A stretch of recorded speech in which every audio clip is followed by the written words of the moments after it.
Welcome to this lesson on the sum rule for integration.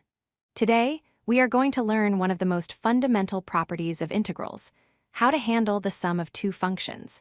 This rule will allow you to break down complex expressions into simpler parts, making them much easier to solve. Before we dive into the rule, let's briefly recall what an integral actually is. Geometrically, the definite integral of a function represents the accumulated area between the curve of that function and the horizontal axis. It is essentially summing up infinitely many tiny rectangles to calculate a total area. Here is the sum rule. It states that the integral of a sum of two functions, f of x plus g of x, is equal to the sum of their individual integrals. In simpler terms, if you have two functions added together inside an integral, you can separate them and integrate each one individually. Let's visualize this to make it concrete. Imagine we have two separate functions. On the left, we have a function f of x, which generates a certain area shown in blue. On the right, we have a constant function g of x, generating the red area. Integrating them separately gives us these two distinct areas. Now, what happens if we add these functions together? The new function sits higher up. The total area under this new combined curve is simply the area of the first function stacked on top of the area of the second function. This visual confirms that the total integral is just the sum of the individual areas. Why does this work mathematically?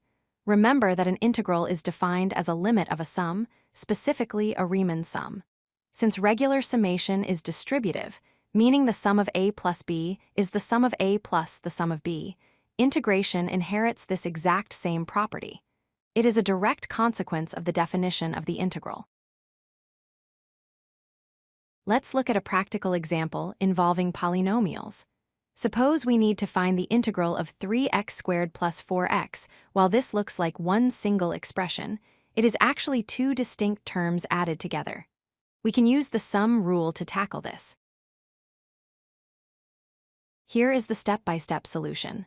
First, we split the integral into two parts, the integral of 3x squared and the integral of 4x. Next, we solve each one using the power rule. The first part becomes x cubed, and the second becomes 2x squared. Finally, we combine them and add our constant of integration, c. This rule works for trigonometric functions as well.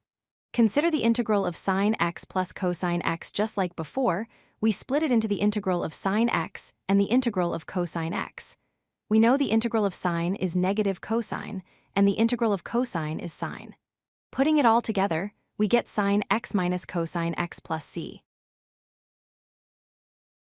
I need to give you a very important warning.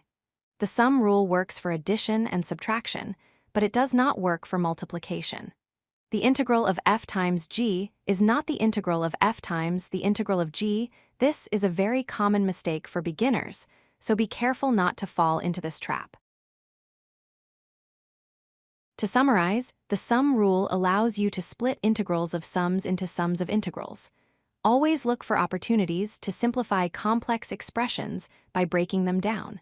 Remember that this works for subtraction too, and never forget to add your constant of integration at the very end. Thanks for watching. If you like this video, hit that like button and don't forget to subscribe. Visit codelucky.com for more such useful content.